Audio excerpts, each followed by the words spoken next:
کل نماز عید الاضحیٰ زور شور کے ساتھ اور پوری شان و شوکت کے ساتھ جونپور میں سمپن ہوئی۔ عیدگاہ شاہی میں نماز 8:30 بجے ہوئی اور کئی مسجدوں میں 7 بجے ہوئی۔ نواب صاحب کا احاطہ اور خانقاہ میں 7 بجے ہوئی۔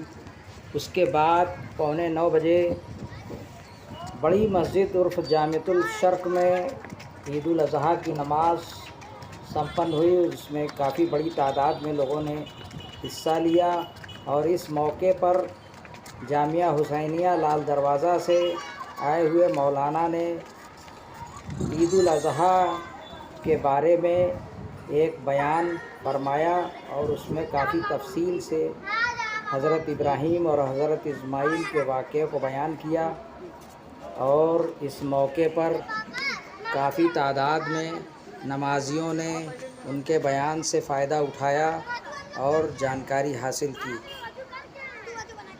نماز ختم ہونے کے بعد لوگ پرسکون طریقے سے اپنے اپنے گھروں کو روانہ ہو گئے، اور بچے اور بڑے آپس میں گلے ملے اور خوشیاں منائی۔ باہر نکلنے کے بعد کچھ کھلونے اور کھانے پینے کا سامان خریدا، اور گھر جا کر قربانی کے فریضے کو انجام دیا۔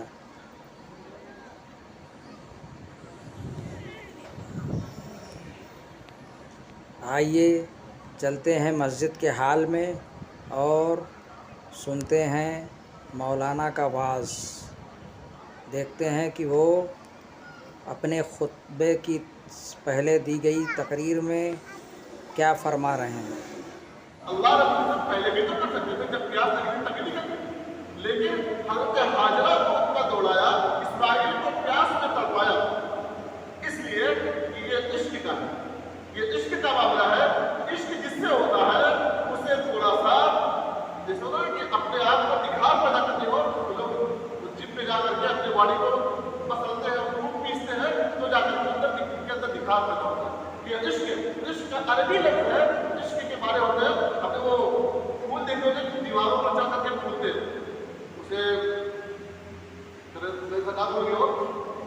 جب وہ دیوار پر چڑھ کر کے پھول دینے لگتا ہے، تو جب اس کی جلنے لگتی ہے، اس کے اطراف میں جو ساری گھاس وغیرہ ہوتی ہے سب جلنے لگتی ہے، اسے کہتے ہیں عاشق۔ اسی سے بنا ہے عشق۔ یہ عشق ایسی چیز ہے، آپ جسے دل دے دو، اسے سب کچھ اپنے بتا دو، اب جا کر کے آپ عشق میں کامیاب ہو، اب جا کر کے آپ عشق میں کامیاب۔ حضرت ابراہیم علیہ السلام نے حضرت اسماعیل اور حضرت حاجرہ کو چھوڑ کر کے جب اپنے فلسطین کا رخ کیا تھا، حضرت ابراہیم علیہ السلام کے گھر میں تو وہاں ایک اور بیوی آ گئی تھی، تو گھر پر 2 بیویاں تھیں۔ حضرت ابراہیم علیہ السلام کا گھر تھا، سب کچھ اطمینان کی چیزیں تھیں، لیکن حاجرہ کے لیے کچھ نہیں تھا۔ ایک چھوٹا سا چھپر بنا کر کے حضرت ابراہیم گئے تھے، وہ چھپر تھا، اسماعیل تھا اور کالے پہاڑ تھا۔ میں آپ کو سچ بتاؤں کہ ہمارے تبلیغ والے ساتھی ہیں، اگر 3 دن کے لیے گھر چھوڑ کر کے چلے جاتے ہیں تو بیویاں کہتی ہیں کہ چھوڑ کر کے جانا یہ ہو جائے۔ میں کبھی کبھی بڑیاؤں یا کہیں چلے جاتا ہوں کچھ پڑھنے کے لیے، صرف 9 بجے سے 10 بجے ہو جاتا ہے، تو والی کہتی ہے کہ اتنی دیر میں کیوں آتے ہیں؟ یہ حالانکہ گھر میں سب ہے، گھر میں سب ہے۔ حضرت ابراہیم علیہ السلام حضرت حاجرہ کو چھوڑ کر جا رہے تھے، ابھی پتہ نہیں کہ اب ملنا ہوگا بھی کہ نہیں۔ حضرت حاجرہ رضی اللہ تعالیٰ عنہ پوچھ رہی ہے کہ مجھے کہاں چھوڑ کر کے جا رہے ہیں؟ اللہ کی طرف سے حکم کا جواب نہیں دیتا۔ آپ چلتے جا رہے 3 میل دور پر پہنچے رہے، اللہ رب العزت نے حضرت حاجرہ رضی اللہ عنہ کے دل میں یہ بات ڈالی کہ کہیں یہ اللہ کے نبی ہے، مجھے چھوڑ کر جانے کا اللہ کا تو حکم نہیں ہے۔ حضرت حاجرہ نے چیخ کے بات پوچھی، اللہ اکبر، ارے ابراہیم مجھے چھوڑ کر جا رہے ہو، کہیں اللہ نے تو حکم نہیں دیا ہے؟ اب حضرت ابراہیم کا سوال نہیں بلکہ گردن جھکا کر کے اس طرح سے کہا یہ اللہ کا حکم ہے۔ جیسے ہی حضرت ابراہیم علیہ السلام کا یہ جواب ملا ہے، حضرت حاجرہ رضی اللہ عنہ تمام ٹینشن کو چھوڑ دینے کے لیے لیکن زکیہ اللہ تبلی، اللہ رب العزت مجھے کبھی رسوا نہیں کرے گا، اگر اللہ کا حکم ہے میرا اللہ مجھے کہیں ضائع نہیں کرے گا۔ حضرت حاجرہ رضی اللہ عنہ چھوڑ دیا، اور تھوڑی دیر کے بعد حضرت ابراہیم آنکھوں سے اوجھل ہو گئے۔ وہاں جا کر کے حضرت ابراہیم علیہ السلام نے طلب کر کے دعا مانگی ہے، ربنا انی اسکنت من ذریتی بواد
آپ تشریف لے چلیں، آپ کے پاؤں دونوں سر دونوں نہا لیں، آپ نے جو ہے میں اپنے کھانا تیار کروں، یہ التجا نہیں ہوگی جب آپ آیا حاضرہ اللہ کی اجازت نہیں ہے کہ تمہارے گھر پر آؤ، اللہ کی اجازت بس یہ ہے کہ اونٹ پر بیٹھے بیٹھے ملاقات کرو پھر حضرت حضرت بڑا خوشی کہنے لگی اس بچے کو تمہاری گود میں رکھ دوں، اس بچے کو تمہاری گود میں رکھ دوں۔ حضرت ابراہیم نے کہا اب ایک سال کی حضرت اسماعیل نے اٹھا کر کے حضرت حاجرہ نے ابراہیم کی گود میں رکھا، حضرت ابراہیم کے آنکھوں کا آنسو حضرت اسماعیل پر ٹپک گئے، ملاقات کر کے چلے گئے۔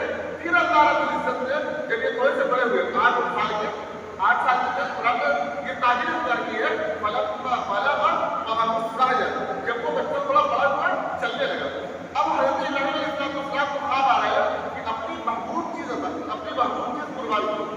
اس خواب کے نتیجے میں حضرت ابراہیم علیہ السلام نے کئی بکریاں ذبح کر دی، پھر بھی خواب آ رہا ہے، اونٹ ذبح کر دیے، گائے ذبح کر دی، لیکن یہ خواب بار بار آ رہا ہے۔ حضرت ابراہیم علیہ السلام نے سوچا کہیں کہ حضرت اسماعیل کا کوئی اشارہ نہیں ہے، 1 مہینے کا سفر بتایا کہ فلسطین سے وہ عرب کا سفر، اونٹ سے 1 مہینے کا سفر باپ طے کر رہا ہے، اور طے کرنا اس لیے ہم لوگ کی چھٹی ہوتی تھی مدرسے میں تو بڑی خوشی ہوتی تھی کہ ہم گھر جا رہے ہیں، یہ خوشی ہوتی تھی، لیکن باپ اپنے بیٹے سے ملنے جا رہا ہے، مل کر کے اس سے اپنی بھڑاس نہیں مٹائے گا بلکہ مل کر کے اپنے بیٹے کو ذبح کرے گا، اپنے بیٹے کو ذبح کر کے اس خیال سے جا رہا ہے۔ 1 مہینے کے بعد جب پہنچے ہیں، اسماعیل سب چلنے پھرنے لگے تھے، اب انہوں نے پہچانا کہ ہمارے ابا جا رہا ہے۔ حضرت حاجرہ سے کہا کہ حاجرہ اسماعیل کو تھوڑا تیار کر دو، اسے تفریح کے لیے لے کے جانا ہے، اسے تفریح کے لیے لے کے جانا ہے۔ حضرت حاجرہ نے اس کو تیار کر دیا، تھوڑی دور لے کے پہنچے ہیں، جو حاجی اللہ تعالیٰ ہم سب کو وہ نصیب فرمائے، اس جگہ کی زیارت نصیب فرمائے جہاں پر سب سے جسے کہتے ہیں بڑا شہر، وہاں پہنچے ہیں، وہ ایک پہلے پہاڑیوں کی وادی کے بالکل صاف کر دیا گیا ہے۔ وہاں پہنچنے کے بعد میں نے اسماعیل سے کہہ رہے کہ میرے بیٹے میں یہ چاہتا ہوں کہ میں نے خواب دیکھا ہے کہ اپنی قیمتی چیز کو ذبح کرو، اور میں تمہیں ذبح کرنا چاہتا ہوں، میری جو سب سے قیمتی چیز تم ہو، تمہارا کیا خیال ہے؟ تمہارا کیا خیال ہے؟ سوچا حضرت حاجرہ نے 8 سال 7 سال کی عمر میں کیا تربیت کی تھی، اپنے ذبح ہونے کے بعد بھی، ذبح کی بات سن کر کے بھی میں نے اسماعیل کرے کہ ابا جان آپ کو جو حکم ہے سن کر ڈالیے، آپ مجھے صبر کرنے والوں میں سنائیں گے۔ ستجدنی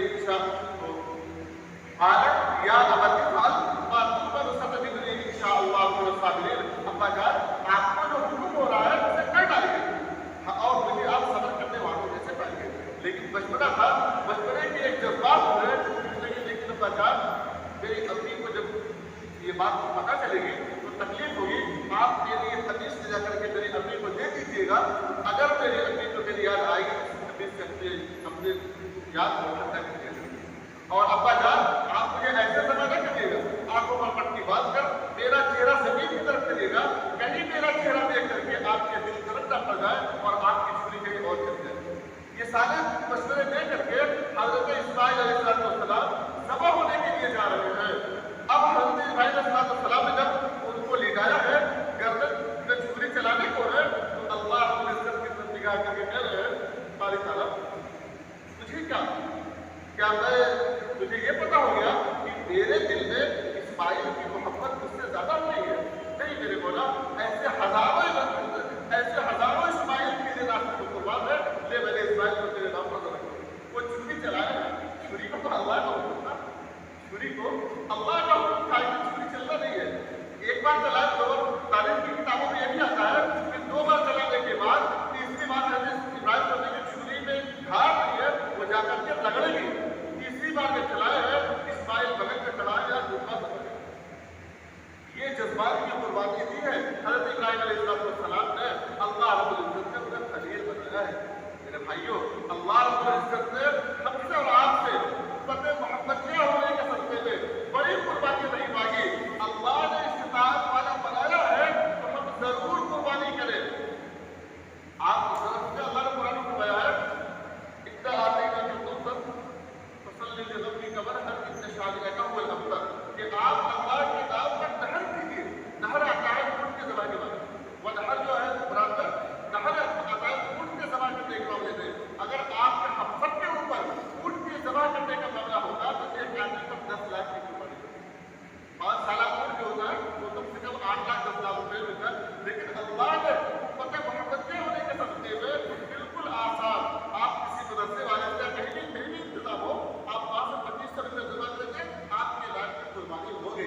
یہ بھی گھروں میں محلوں میں اپنے سنا گیا ہے کہ کسی گھر میں 8-10 لوگ ہیں جو سب مالک ہیں، سب قربانی کرا سکتے ہیں۔